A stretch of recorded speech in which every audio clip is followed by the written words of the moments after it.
오늘은 하나님께서 내 마음에 주신 것이라는 제목으로 말씀을 나눌 때 예비한 하나님의 은혜가 풍성하시기를 바랍니다. 우리는 요즘 느헤미야서를 통해서 믿음의 성벽 세우기를 묵상하고 있습니다. 지난 시간까지 느헤미야가 이 성벽 재건 공사를 하기 위하여 예루살렘에 오게 된 과정을 살폈습니다. 오늘 본문에서는 성벽 공사가 어떻게 시작됐는지를 들려주고 있습니다. 이 예루살렘 성이요, 다 돌로 만들어졌지 않습니까? 예루살렘이 돌짝밭 같은 곳이지 않습니까? 시온이라고 하는 것이 돌짝밭이라고 하는 뜻이고, 그래서 풀 한 폭이 나지 못하는 동네였습니다. 그런데 모든 것이 다 돌로 되어져 있죠. 성도, 성문도, 또 성전도 다 돌로 만들어졌는데 돌 하나의 크기가 상당히 큽니다. 그런데 이제 거의 100년이 넘도록 이렇게 방치되어 있었던 이 성벽을 세월에 흙이 덮이고 굳어져서 그거를 파내고 치우는 것조차도 대단히 힘든 것이라고 할 수 있습니다. 오늘날처럼 무슨 장비가 있어서 그것을 쉽게 치울 수 있는 것도 아니잖아요. 전부 다 인력으로 파고 그것을 옮기고 수레로 끌어내고 해야 되는 상황입니다. 근데 여러분, 느헤미야가 이 큰 일을 불과 52일 만에 진행시켰던 이 놀라운 과정을 느헤미야는 기록을 통해서 우리에게 전해주고 있습니다.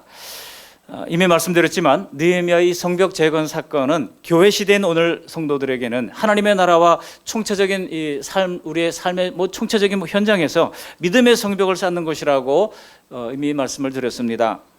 오늘은 느헤미야가 이 성벽 재건 공사를 해나가는 그 모습을 통해서 우리의 믿음을 잘 세우는 실제적인 방법을 배우고 적용할 수 있기를 바랍니다. 여러분, 어떻게 느헤미야가 그 불가능할 것 같았던 일들을 해내게 됐는지, 그 비결은 무엇이었습니까? 오늘 세 가지 키워드로 말씀을 증거하려고 합니다. 첫 번째는 관계입니다. 하나님과의 관계. 두 번째로는 이제 생각입니다. 하나님 주신 생각. 그리고 세 번째로는 그 생각을 펼칠 수 있는 열정이 있었다는 겁니다. 관계, 생각, 열정. 한번 따라 하실까요? 시작. 관계, 생각, 열정. 이 세 가지 키워드를 가지고 함께 은혜를 나누는 시간 갖고자 합니다. 먼저 느헤미야는 이 성벽을 세우는 중심에 하나님을 내 하나님이라고 부를 수 있는 그런 하나님과 깊은 관계가 있었다는 거예요. 여러분, 여기 12절 말씀 보시면 내 하나님께서라고 고백하고 있지 않습니까? 느헤미야가 이런 엄청난 대공사를 이끌 수 있었던 것은 사람의 능력이 아니라 하나님의 지지와 도우심을 받았기 때문에 가능했습니다. 지금 우리는 모두 힘겹게 일터에서 싸우면서 나 한 사람, 내 식구 삶도 지켜내기가 버거울 때가 있습니다. 그런데 느헤미야가 그 무거운 돌무더기와 싸울 수 있었던 것은 바로 하나님을 내 하나님이라고 여길 수 있었던 믿음이 있었기에 가능했다는 것입니다. 험난한 세상살이에서 누군가가 확실히 내 편이 되어준다고 하면 얼마나 큰 힘이 됩니까? 여러분, 몸이 아파서 병원에 갈 때도요, 누군가 병원에 직원 한 사람이라도 아는 사람 있으면 얼마나 그게 힘이 되는지 우리가 다 아시잖아요.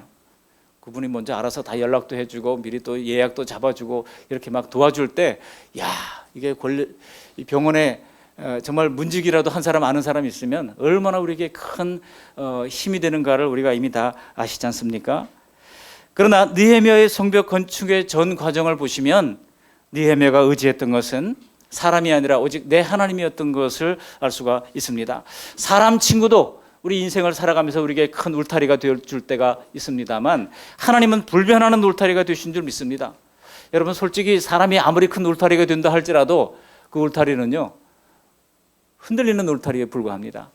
우리가 마음을 다 믿고 의지했다가 나중에 흔들릴 때 우리가 얼마나 당황했던 적이 많았습니까? 아무리 친한 사유라 할지라도 우리의 내 속내를 다 털어놓지는 못합니다. 가족이라 할지라도 나만 알고 있는 깊은 것들이 있을 수 있습니다. 어쩌면 그것 때문에 우리는 고독 속에서 살아가는 인생인지도 모릅니다. 그러나 우리의 모든 내밀한 것까지, 우리의 모든 존재를 다 아시는 하나님과는 무엇과도 우리가 숭배없이 공유할 수가 있는 줄 믿습니다. 하나님은 우리가 얼마든지 기대도 흔들리지 않는 견고한 울타리요, 가장 완벽한 반석이 되십니다. 느헤미야에게 하나님은 그렇게 완벽한 내 하나님이셨기 때문에 느헤미야가 그런 큰 일을 해낼 수가 있었던 것입니다. 부활하신 예수님께서 승천하시기 직전에 이 도마를 만났죠. 의심 많았던 도마. 예수님의 손에 못자국과 허리에 창자국을 만져보지 않고는 내가 믿지 못하겠다 그랬던 의심 많은 사람이었습니다. 그런데 예수님께서 그에게 내 손을 만져보고 내 옆구리를 만져보라고 허락을 하시죠. 부활한 예수님의 몸에 직접 손을 댔던 사람은 유일하게 도마밖에 없습니다. 그리고 나서 도마가 그의 고백이 어떻게 변화되었습니까? 예수님을 향하여 나의 주 나의 하나님이시니이다라고 고백을 했던 겁니다. 예수님의 제자 중에 유일하게 예수님을 나의 하나님이라고 고백했던 사람인 것입니다. 여러분, 하나님이 만일 내 하나님이 되신다고 하면 두려울 것이 뭐가 있겠습니까? 우리가 여기 11절 12절에서 분명히 드러나는 것은 느헤미야는 오직 하나님께만 지시를 받고 있다는 것입니다. 같이 한번 읽어보실까요? 11절 12절입니다. 함께 읽습니다. 내가 예루살렘에 이르러 머무른 지 사흘 만에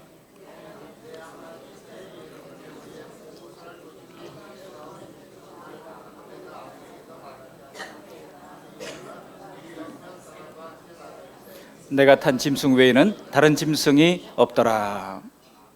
느헤미야는요, 하나님께서 예루살렘 성벽을 건축하라고 하신 것을 자신의 일생일 때 사명으로 받아들이고 치밀한 준비를 거쳐서 예루살렘에 도착했습니다. 어떻게 제목을 얻어야 할지, 그리고 어떻게 여러 나라를 통과를 해야 할지 아닥사스다 왕의 조서를 가지고, 그리고 호위병들을 이제 대동을 하고 안전하게 예루살렘까지 당도해 왔습니다.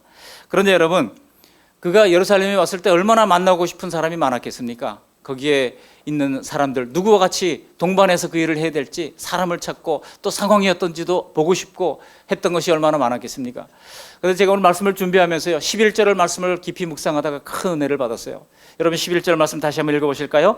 내가 예루살렘에 이르러 머무른 지 사흘 만에. 여러분, 이 느헤미야의 사흘이 어떤 사흘이었을까? 제가 깊이 묵상하면서 깨달았던 것은 그가 바쁜 일이 많았음에도 불구하고 그런 사흘을 내어서 하나님과 깊은 기도의 시간을 가졌을 것이라고 하는 것입니다. 많은 학자들이 그렇게 보고 있어요. 실제로 그는 하나님과 만나서 하나님과 의논했던 그 3일의 시간을 가졌다고 하는 것입니다. 그랬더니 12절에 내 하나님께서 그런 고백을 할 수가 있었다는 거예요. 내 하나님께서 일을 어떻게 해나가야 할지 그 방법을 가르쳐 주셨다는 것입니다. 물론 우리는 급한 일이 있을 때 하나님 앞에 기도합니다. 먼저 하나님과 의논하기 위하여 새벽을 깨워 나옵니다. 늘 새벽 기도 나오시는 분들이 하루 안 나오면은요, 걱정이 돼서 제가 그 다음에 건강하세요? 별일 없으세요? 전화를 합니다. 그런데 생전 안 나오는 분들이 갑자기 나오면은요, 겁이 나요. 혹시 무슨 일이 생겼나? 어디 갑자기 아픈가? 혹시 무슨 사업이 어려움이 없는가? 그런 생각이 들 때가 있습니다. 그렇다고 해서 저를 놀랄까봐 새벽 기도 안 나와야 되겠다, 그런 생각하시면 안 됩니다. 우리가 평상시에 늘 기도할 때 하나님께서 우리에게 새로운 그런 길을 열어주시는 것입니다. 근데 여러분, 물론 우리가 새벽 기도하고 매일 기도하지만 특별히 중요한 일이 있을 때, 어떤 새로운 사업을 시작할 때, 어떤 고난의 문제를 지금 뚫어야 할 때 우리는 더 깊은 기도의 시간이 필요하다고 하는 것입니다. 적어도 3일을 시간을 내어서 하나님과 깊은 그런 영적 교통을 이루고자 하는 그런 열정이 있을 때 하나님은 나의 하나님이 된다고 하는 것입니다. 내 하나님이라고 부를 수 있는 그런 영적인 단계로 나아가게 된다는 것입니다. 여러분, 우리가 기도를 하려고 이제 눈을 감으면은요, 여러 생각이 막 떠오를 때가 있습니다. 근데 그 생각들이 막 뒤섞일 때가 있죠. 근데 여러분, 우리가 깊은 기도를 하다 보면 그 분주한 그 생각들, 근심거리들, 염려들이 다 사라지는 것을 알 수가 있습니다. 사탄은 계속해서 우리의 기도에 집중력을 떨어뜨리기를 원하죠. 그래서 자꾸 크고 작은 일들로 우리 바짓가랑이를 붙잡고 기도하지 못하게 합니다. 여러분, 옛날 어르신들이 기도할 때 기도줄을 잡는다고 하는 말을 많이 하셨잖아요. 그것은 무엇입니까? 모든 잡념을 떨쳐버리고 오직 하나님께만 집중하는 기도를 말하고 있는 것입니다. 하나님께서 오늘 우리에게 하시는 말씀이 바로 그거예요. 믿음의 성벽을 세우는 신자들의 생활은 기도와 말씀을 통해서 배운 이 하나님의 경영 방식을 배워야 한다는 것입니다. 그렇게 하나님의 방법을 분별하고 따르려면 꾸준히 기도하는 이 기도의 은혜가 필요한 것입니다. 어려운 일이 있을 때만 기도하는 벼락 공부 같은 거, 여러분, 벼락 공부도 도움이 됩니까? 안 됩니까? 해보니까 도움이 돼야 안 돼요. 벼락 공부가 도움이 돼요. 도움이 확실하게 됩니다. 근데 벼락 공부는요, 내 실력은 되지 않아요. 그 시험 치면서 나오는 순간에 다 이제 백지가 되고 다 잊어버려지는 것이잖아요. 우리 기도도 마찬가지입니다. 급할 때만 하는 기도는 벼락 공부와 같은 거예요. 우리의 신앙의 실력이 되지 않습니다. 그러나 꾸준히 하나님 앞에 기도하고 어떤 때는 특별히 하나님 앞에 시간을 떼어내어서 3일이라도 내가 기도원에 들어가서라도 기도해야 되겠다, 하나님과 하루 종일 씨름하면서 묵상하며 기도할 때 그것은 우리의 신앙의 실력으로 자리 잡게 되는 것입니다. 우리도 느헤미야처럼 기도의 자리, 그리고 깊이 하나님과 만나는 느헤미야의 사흘 같은 그런 영성 생활이 있기를 바랍니다. 여러분, 이런 것이 쉽게 되지 않잖아요. 일주일이 얼마나 바쁩니까? 일주일 168시간이 얼마나 빠르게 흘러가는지 몰라요. 1년 52주가 얼마나 빨리 흘러가는지 모릅니다. 그 가운데 3일을 따로 시간을 낸다고 하는 것은 정말 좀채 우리가 열정을 가지지 못한다면 쉽게 시간을 낼 수 있는 것이 아닙니다. 힘들게 자신과 씨름하고 싸워야 시간을 확보할 수 있는 것입니다. 그러나 그렇게 틈을 내어서 집중 기도를 그가 하였더니 하나님이 내 하나님이 되었던 겁니다. 하나님을 내 하나님이라고 고백할 수 있었던 것입니다. 물론 우리가 예수님을 구주와 주님으로 믿는다고 한다면 하나님은 우리가 그런 특별한 기도 시간을 가지지 않아도 당연히 내 하나님이고 우리의 아버지가 되십니다. 그런데 왜 그것이 느헤미야처럼 우리의 피부에 닿게 느껴지지 않는 것일까요? 여러분, 정말 하나님이 내 아버지시고 내 하나님이라고 믿고 느껴지십니까? 그런 확신을 가지기 위해서는요, 하나님께서 내 하나님이라고 하는 것을, 그것은 분명한 사실이지만 내가 하나님 앞에 더 다가가는 노력이 필요한 것입니다. 내가 바로 알 수 있잖아요. 내가 하나님의 자녀고 하나님의 사람이라고 하는 것을 누가 압니까? 내가 하나님께 더 가까이 나아갈 때 알 수가 있는 것입니다. 그러므로 내 쪽에서 하나님의 것, 내 쪽에서 하나님의 편에 선 것이 분명치 않다고 하면 하나님을 내 하나님이라고, 내 아버지라고 부르기가 민망한 겁니다. 그러므로 느헤미야가 오늘 12절 전반부에 내 하나님이라고 부를 수 있었던 것은 정말 하나님, 저는 나의 하나님의 느헤미야입니다라고 고백할 수 있을 만큼 하나님께 가까이 다가갔던 그의 믿음과 의식이 있었다는 것을 반영해 주고 있습니다. 다윗도 보면 하나님의 마음에 합한 사람이라고 했지 않습니까? 그 다윗도 하나님께 기도할 때 내 하나님의 선한 손이, 내 하나님, 나의 하나님, 내 주님, 그런 고백을 자주 했던 것을 볼 수가 있습니다. 그 속에 있는 뜻은 무엇입니까? 나는 하나님 편에 서 있습니다 라고 하는 고백인 것입니다. 우리가 하나님을 믿지만 정말 내 하나님이시라고 하는 확신이 부족하다면 한번 이렇게 자문해 보시기 바랍니다. 나는 과연 하나님 편에 속해 있나? 나는 과연 하나님 편에 서 있나? 이것을 점검하시면서 자꾸 나를 하나님 편에 세우는 행동과 세우는 일들을 하시기를 바랍니다. 그렇게 우리가 하나님 편에 서고 내가 하나님의 것이라고 인정하고 고백하는 연습을 하다 보면 어느덧 우리도 우리의 입술에서 하나님을 향하여 내 하나님이라고 고백할 수 있는 그런 순간이 오게 될 것입니다.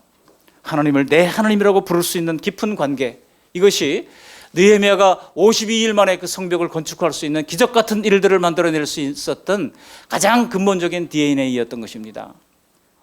두 번째 키워드가 뭐예요? 처음에는 관계를 했어요. 두 번째 뭐예요? 생각. 벌써 다 잊어버리셨어요. 생각. 하나님이 내게 주신 생각이 있었다는 것입니다. 여기 12절 말씀 다시 한번 읽어보실까요? 12절. 내 하나님께서 예루살렘을 위해 무엇을 할 것인지 내 마음에 주신 것을 내가 아무에게도 말하지 아니하고 밤에 일어나 몇몇 사람과 함께 나갈새 내가 탄 짐승 외에는 다른 짐승이 없더라. 여기 중반절에 보면 내 하나님께서 예루살렘을 위해서 무엇을 할 것인지 내 마음에 주신 것, 이렇게 이야기하고 있습니다. 내 마음에 주신 것, 영어 성경에 보면 마인드라고 되어 있습니다. 내 마음에 주신 것, 여러분 생각이 중요합니다. 우리가 기도할 때 하나님께서 마음을 주시고 생각을 주신다는 것입니다. 여러분, 생각이 얼마나 중요합니까? 다음 카카오 사장이 그런 얘기를 했더라고요. 생각하는 사람이 검색하는 사람을 이긴다, 이런 얘기를 했더라고요. 요즘 우리는 얼마나 더 검색하는 데 빠른지 몰라요. 뭘 물어보면 뭐 궁금한 게 있으면 즉각 내 선생한테 물어보지 않습니까? 이 모든 인간의 상식을 다 해결해 주는 고마운 내 선생이 우리의 모든 스승이 되고 있는 상황입니다. 그러나 검색하는 것보다 뭐가 중요하다고요? 생각하는 자가 이긴다는 겁니다. 여러분, 빌 게이츠가요, 마이크로소프트 회사의 지금 회장이고 세계 10손가락 안에 드는 그런 부자가 됐죠. 이 빌 게이츠가 엄마가 밥을 잘 차려놓고 맨날 부르는데도 늦게 왔다는 거예요. 이제 2층에 빌 게이츠 방이 있었고 1층에 거실에서 이제 식사를 같이 하는데 음식을 다 차려냈는데 안 내려와요. 그럼 엄마가 계속 부르는 겁니다. 밀 뭐 하고 있니? 밀 is ready. 빨리 오라고. 밥이 다 준비되어 빨리 오라고 막 외치면 빌 게이츠가 항상 했던 대답이 있다는 겁니다. 뭘 하고 있니? What are you doing? 라고 얘기를 할 때 항상 했던 대답이 I am thinking. 나는 생각하고 있어요. 그런 대답을 했다는 거예요. 여러분, 생각하는 사람에게 하나님께서 특별한 은혜를 베풀어 주시는 것을 우리는 알 수가 있습니다. 우리가 생각하고 계획할 때 보통은요, 여러 가지 생각이 막 뒤섞일 때가 있어요. 성령께서 주시는 생각이 있고요, 그리고 내 생각이 있고요, 그리고 마귀가 주는 생각이 있습니다.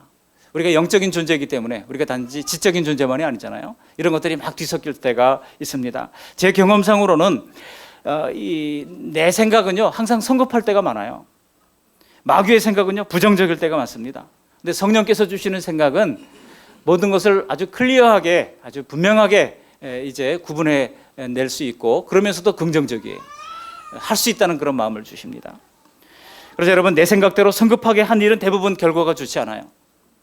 또 마귀가 주는 생각은 부정적인 생각이라서 우리의 의욕을 떨어뜨리게 만들 때가 많습니다. 그러나 성령께서 주시는 생각은 세밀하게 우리의 생각을 아주 분명하게 만들어주고, 또 결과가 성공적이고 만족스러울 때가 많습니다. 여러분, 성령께서 주시는 지혜는 불가능한 같은 것도 믿음으로 도전할 수 있는 그런 은혜와 지혜를 우리에게 허락해 주시는 것입니다. 그것이 바로 신의 한 수예요. 여러분, 느헤미야가 기도했을 때, 하나님을 내 하나님이라고 고백했을 때, 그 다음은 하나님 주신 생각이 있었다는 것입니다. 그런 지혜를 받으면요, 태산 같은 문제가 있다 할지라도 한번 도전해 볼 수 있는 그런 용기를 갖게 되는 것입니다. 잠언서 24장 6절은 말합니다. 너는 전략으로 싸워라. 승리는 지략이 많음에 있느니라. 승리는 어디에 있다고요? 지략이 많은 데 있다는 겁니다. 잠언서 20장 5절은 말합니다. 사람의 마음에 있는 모략은 깊은 물 같으니라. 그럴지라도 명철한 사람은 그것을 길어내느니라. 우리가 하루를 잘 살아내고 공들여 계획하는 모든 일들을 성취하려면 매일 하나님이 주시는 그 모략과 지혜를 길어내야 하는 것입니다.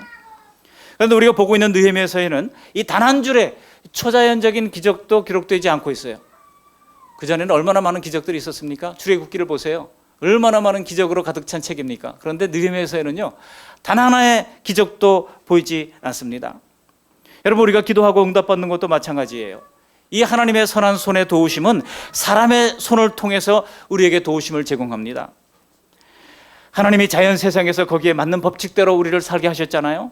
하나님의 응답도 어떤 기적을 통해서 우리에게 응답되는 것이 아니라 일상생활을 통해서 우리에게 응답을 주시는 겁니다.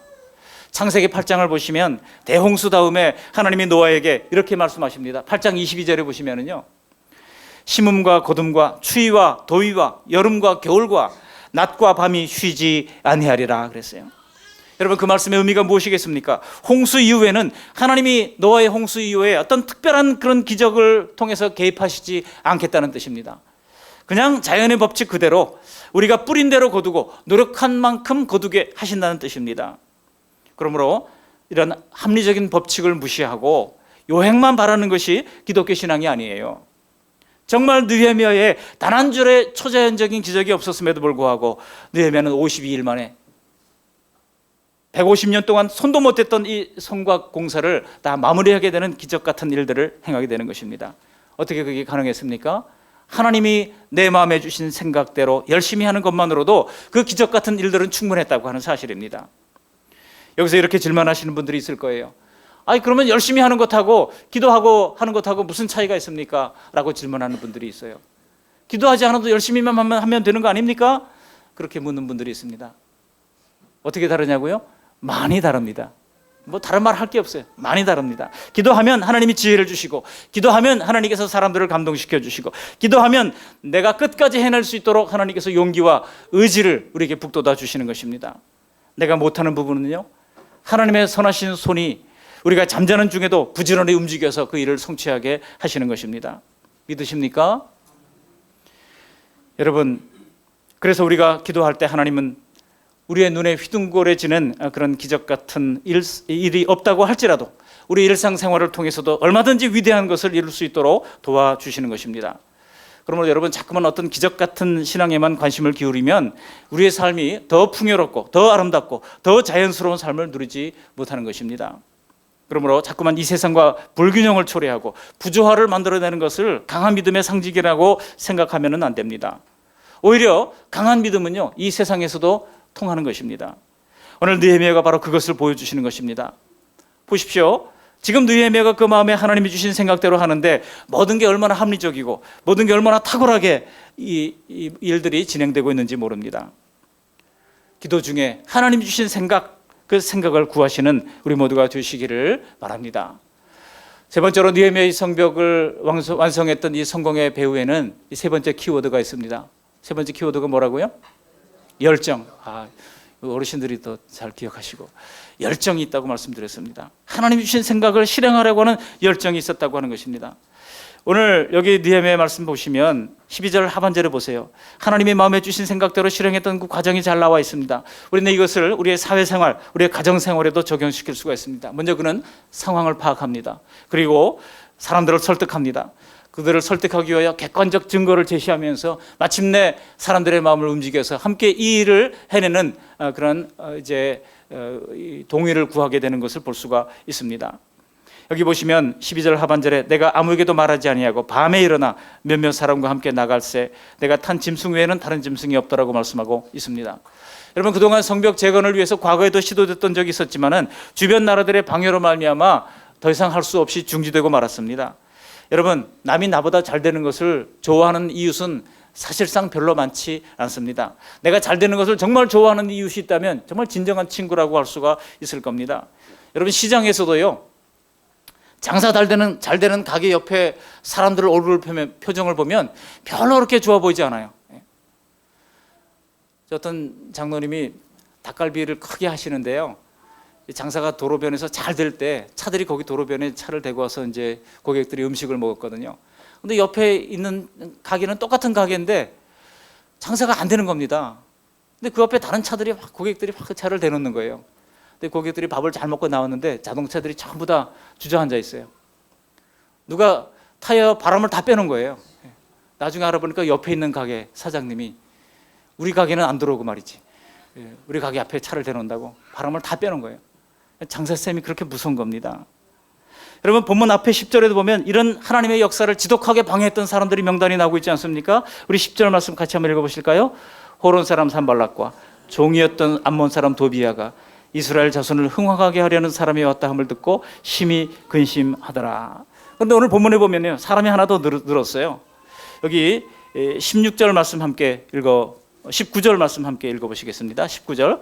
호론 사람 산발락과 종이했던 암몬 사람 도비야와 아라비아 사람 게셈이 이 말을 듣고 우리를 업신여기고 우리를 비웃어 이르되 너희가 하는 일이 무엇이냐? 너희가 왕을 배반하고자 하느냐 하기로. 이렇게 여러분, 반대하는 사람들이 있는데 공사를 한다고 낮에 대놓고 사람들과 함께 시찰을 하고 다닌다 그러면은 분명히 이 사람들이 먼저 움직이면서 회방을 놓을 것이 뻔한 상황입니다. 여러분, 어떤 사람들은요, 시작도 안 된 일을 마치 다 된 것처럼 그렇게 떠버리다가 일을 그르치는 경우도 많습니다. 사람이 참 신중하기가 어려운 법입니다. 사람의 입이 얼마나 가볍습니까? 그래서 말로 마귀에게 틈을 주는 경우가 많습니다. 그래서 느헤미야는 어떻게 합니까? 한밤중에 은밀하게 예루살렘 성벽을 시찰하면서 상황을 점검한 거예요. 그렇게 점검해 보니까 생각보다 무너져 내린 돌돔으로 인하여 통행조차 어려운 것이 너무나 처참한 것입니다. 이렇게 현실을 제대로 파악하는 것이 하나님의 지혜입니다. 그것이 하나님의 지혜요 문제 해결의 실마리가 되는 것입니다. 여러분, 이런 파악 없이 그냥 모든 것이 잘 될 거라고 하는 막연한 낙관은 얼마 가지 않아 원망과 좌절만 낳게 될 것입니다. 그러므로 좀 아프지만 현실을 있는 그대로 점검하는 것이 필요한 것입니다. 절망해야 할 때는 때때로 철저하게 절망하는 것도 중요한 것입니다. 그 일이 얼마나 무겁고 내 힘으로는 도저히 감당할 수 없다고 하는 사실을 우리가 절감해야 하는 것입니다. 그래야 우리는 1분 1초도 하나님을 의지 않고는 해낼 수가 없다고 하는 것을 알게 되기 때문인 것입니다. 또한 그래야 끝까지 하나님만 의지하고 믿음으로 이겨나갈 수가 있는 것입니다. 이렇게 그는 현실을 파악했습니다. 열정적으로 파악했습니다. 그 다음에 어떻게 합니까? 현실을 파악한 뒤에는 다음 단계에 들어가는 거예요. 함께 일할 유다 사람들과 제사장들과 귀족들을 불러 모읍니다. 그리고 자신이 온 이유를 밝히면서 사람들을 설득하는 것입니다. 우리 17절 말씀을 함께 읽어보시겠습니다. 17절. 후에 그들에게 이르기를 우리가 다는 공경을 너희도 보고 있는 바라. 예루살렘이 황폐하고 성문이 불탔으니 자 예루살렘 성을 건축하여 다시 수치를 당하지 말자 하고. 여러분, 느헤미야는 앞서서 처참하게 파괴된 예루살렘을 직접 답사했고 그 쓰라린 속쓰림을 가지고 이런 말을 했을 때 그 울림의 정도가 다른 거예요. 그냥 사람에게 들어서 알았던 거 하고 내가 직접 보고 알았던 거 하고는요, 그 말을 전하는 그 울림이 다른 것입니다. 그렇기 때문에 여러분, 우리가 사업 관계에 있어도 사람 관계에 있어서도 사람을 설득하기 위해서는요, 사람의 마음을 얻기 위해서는요, 좀 몸이 고달플 필요가 있습니다. 자꾸만 몸이 편하려 하면 일도 얻지 못하고 사람도 얻지 못하는 경우들이 많습니다. 느헤미야가 밤이슬을 맞아가면서 홀로 현장을 체크했기 때문에 허물어진 성읍의 수치를 공감하면서 말할 수가 있었던 것이고, 그 일을 어려서부터 보면서 자란던 이 사람들이 다시 한번 그 일을 깨닫고 수치감이 몰려왔던 것이고, 그런 역사가 일어나게 됐던 것입니다. 여러분, 이렇게 현장감 있고 비장한 이 느헤미야의 말에서 사람들은 마음이 울림이 있기 시작했습니다. 마음에 감동이 오갔습니다. 그러면서 무너지고 불탄 흉복의 그 성벽을 마음속에 떠올리게 됐던 것입니다. 그리고 그런 예루살렘의 상황은 민족의 죄와 민족의 수치와 민족의 무능한 역사를 떠올리게 됐던 것입니다. 여러분, 평생 그렇게 불탄 성벽을 보면서 살았던 사람들은 하나님께 버림받은 성에서조차 버림받은 자식들처럼 자괴감에 빠져 있었고 우울감에 빠져서 살았던 겁니다. 그들의 참혹한 현실을 느헤미야를 통해서 다시 통감하고 있을 때에 비로소 느헤미야는 성벽 재건을 하자고 웅변적인 촉구를 하는 거예요. 여러분, 제가 이 17절 말씀을 묵상하다가 17장 하반절을요, 느헤미야가 그냥 그릴 듯이 하지 않았을 거라고 생각했어요. 아주 웅변적으로 얘기하지 않았을까. 자, 예루살렘 성을 건축하여 다시 수치를 당하지 맙시다. 그렇게 목에 핏발이 선 모습으로 정말 침을 튀기면서 강력하게 그가 얘기를 했을 것입니다.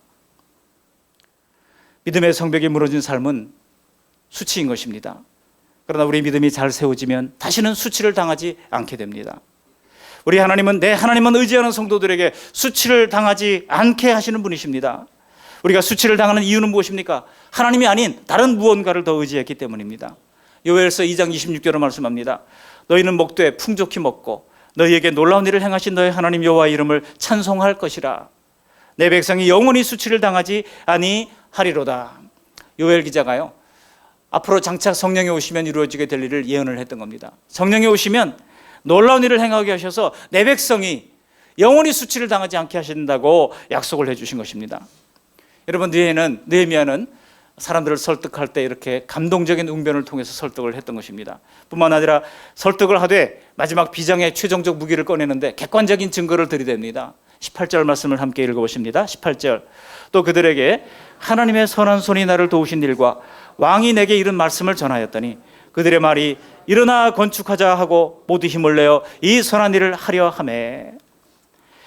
거기 보면 왕이 내게 이런 말씀을 전했다는 거예요. 아닥사스다 왕이 이 느헤미야에게 어떻게 성벽을 건축하라고 허락을 해 주었고, 또 몇 년 동안 가서 일을 해야 되는지 날짜를 정했고, 그리고 이제 여러 나라를 거쳐가야 하는데 비자를 다 발급을 해 줬고, 뿐만 아니라 이제 성벽을 지을 만한 모든 제목을 다 그에게 허락을 해 주었고, 또 여행 중에 어려움이 없도록 이제 이 무관들을 동원해 가지고 병사들을 동원해 가지고 보호를 해 주었던 이 모든 사실을 보여주었고, 어쩌면 그 백성들에게 느헤미야의 그 아닥사스다 왕의 어인이 찍혔던 그런 문서들을 다 보여주었을 겁니다. 그랬을 때 그 객관적인 증거를 보고 나서 백성들의 마음이 용기를 갖기 시작했습니다. 힘을 얻기 시작했습니다. 아, 이거 한번 해볼 만한 일이야 라고 생각을 하기 시작했습니다. 그리고 그가 가지고 왔던 모든 제목들도 다 보았을 겁니다. 그리고 군명들도 보았을 것입니다. 이제 뭔가 새로운 일이 일어나는구나. 백성들이 그동안 처참하게 깔리고 이제 낮아졌던 그 마음을 이제 용기를 가지고 다시 일어서게 되었던 것입니다. 그래서 그들의 말이 어떻게 됐다고요? 18절 하반절에 보면 일어나 건축하자 하고 모두 힘을 내어 이 선한 일을 하려 했다고 말씀하고 있습니다. 여러분, 하나님의 선하신 손의 도우심을 증거로 그런 성벽 재건축을 허락했던 조서를 보여주면서 백성들의 마음을 설득하면서 사로잡는 일에 성공을 했던 것입니다. 그동안 무섭고 무겁고 차갑게 짓누르고 있었던 두려움이 이로 말미암아 제거가 되었던 겁니다. 여러분, 성도는 겸손해야 됩니다. 그렇지만은 그렇다고 무능을 자랑 삼으면 안 되는 것입니다. 그런데 사실 우리가 얼마나 무능하고 얼마나 허점이 많은 사람입니까? 근데 어떻게 우리가 유능해질 수 있습니까? 느헤미야가 아닥사스다 왕의 조서를 어떻게 받아냈는지를 한번 떠올려 보시면 됩니다. 그는 처음에 예루살렘 성의 소식을 듣고 옷을 찢고 하나님 앞에 금식하면서 기도했습니다. 통에 자복하면서 통곡하면서 기도했습니다. 그리고 몇 날 며칠 이 문제를 가지고 근심하다가 왕의 술을 드리러 갔을 때에 근심하는 얼굴을 보고 왕이 물어볼 때 기회다 하고 정면 돌파를 하면서 그 왕에게 필요한 것들을 조목조목 아뢰지 않습니까? 그럴 때도 그가 곧 하늘의 하나님께 묵도하는 기도의 순간을 잃지 않았습니다. 여러분, 우리도 하나님께 기도함으로 이 현실적 대책을 마련할 필요가 있습니다. 그래서 18절 하반절에 그들이 일어나 건축하자 하고 힘을 내어서 함께 이 일을 돕기로 작정했다고 하는 것입니다. 사랑하는 성도 여러분, 가장 큰 기적이 무엇입니까? 엄두도 내지 못할 일인데 그래 우리 같이 한번 해봅시다 라고 할 때 이것이 가장 큰 기적인 줄 믿습니다. 아무리 목사 혼자 떠들어도요, 그건 당신의 일이고 우리는 못해. 여러분, 새로운 이제 구역을 편성하고 새로운 이제 일꾼들을 세우는 그런 일들을 하게 될 때 못한다고 하지 마시고 하나님께서 함께 하셔서 하나님께서 함께 하시면 할 수 있습니다. 하나님이 되신다면 할 수 있습니다. 그런 믿음의 고백을 들을 수 있기를 바랍니다. 그래 한번 해보자 이런 마음이 들게 하시는 것은요, 하나님이 일하시는 부분입니다. 우리가 믿음의 삶, 믿음의 가정을 세워가려고 하나님을 의지하고 기도할 때 하나님이 왜 움직이시지 않겠습니까? 기도할 때 사람의 마음도 돌려놓으시고 없던 용기도 우리에게 부어주시고 무너진 성벽을 재건하도록 하나님이 도와주시는 것입니다. 하나님의 선한 손이 도우실 것을 믿고 낙심되는 마음을 강하게 바로 세워 가시기를 축원합니다. 그런데요, 분명히 하나님이 하시는 일임이 분명함에도 불구하고 방해하는 세력은 늘 있다는 사실을 우리는 기억해야 합니다. 19절을 보시면 이 위대한 성벽 공사를 시작하려고 할 때 원수들이 다시 나타나가지고 세력을 더 증원해서 나타나가지고 방해를 하는 것을 볼 수가 있습니다. 분명한 하나님의 선한 손이 함께 하시는 일임에도 불구하고 난관은 있다는 사실입니다. 그러므로 여러분, 하나님의 일이 분명하다고 할 때에도 난관이 있을 때 낙심하지 마시기를 바랍니다. 이거 하나님의 뜻이 아닌 건 아닌가 예단하지 마시기 바랍니다. 뭔가 새로운 일을 시작할 때 꼭 김 빼는 사람들이 있어요, 없어요? 꼭 김 빼는 사람들이 있어요. 물론 스스로를 약하게 여기는 내 안에 산발록도 있을 수 있습니다. 그러나 느헤미야는 그 모든 방해를 물리칩니다. 어떻게 물리칩니까? 우리 20절 말씀을 우리 큰 소리로 함께 읽어보시겠습니다.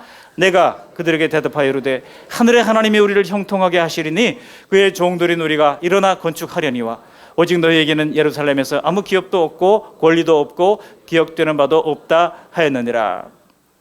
이 땅에 하나님의 나라는 성도들의 크고 작은 헌신 속에서 이루어집니다. 그렇기 때문에 하나님은 우리를 형통하게 이끌어 가십니다. 매일 믿음의 성벽을 쌓는 우리를 하나님께서 형통하게 이끌어 가기를 하나님이 먼저 원하십니다. 앞으로도 하나님의 나라는 하나님의 종인 이 성도들을 통해서 계속해서 세워질 것입니다. 말씀을 정리합니다. 편안한 삶을 버리고 무너진 도성에서 이 수치를 끼고 살아가는 사람들을 찾아온 느헤미야에게 여러분 무엇을 보았습니까? 이전에는요, 느헤미야에게서 하나님을 위하여, 하나님을 향하여, 하나님을 위해서 아름답게 헌신했던 그런 모습을 보았다면 저는 오늘 말씀을 준비하면서 이 느헤미야에게서 예수님을 보았습니다. 여러분, 예수님이 오시기 전까지 우리 모두는 무너진 삶을 살았던 사람들 아닙니까? 에베소서 2장 1절에 허물과 죄로 죽었던 너희들이라고 선포하고 있지 않습니까? 우리가 바로 그런 사람들 아니었던가요? 그러나 예수님은 수치스러운 삶을 벗어나 당당하고 복된 하나님의 자녀가 되어서 믿음의 성벽을 세우라고 우리의 삶에 직접 찾아오셨던 것입니다. 그리고 오늘 성경을 통해서 우리에게 말씀하시는 것입니다. 내가 내 하나님이다. 내가 너의 하나님이시듯 너도 나의 하나님이 되거라. 하나님이 우리에게 말씀하시는 것입니다. 내가 너를 형통하게 하느니 두려워하지 말고 하나님의 나라를 세워가는 이 일에 함께 일어나 성벽을 건축해 보자꾸나.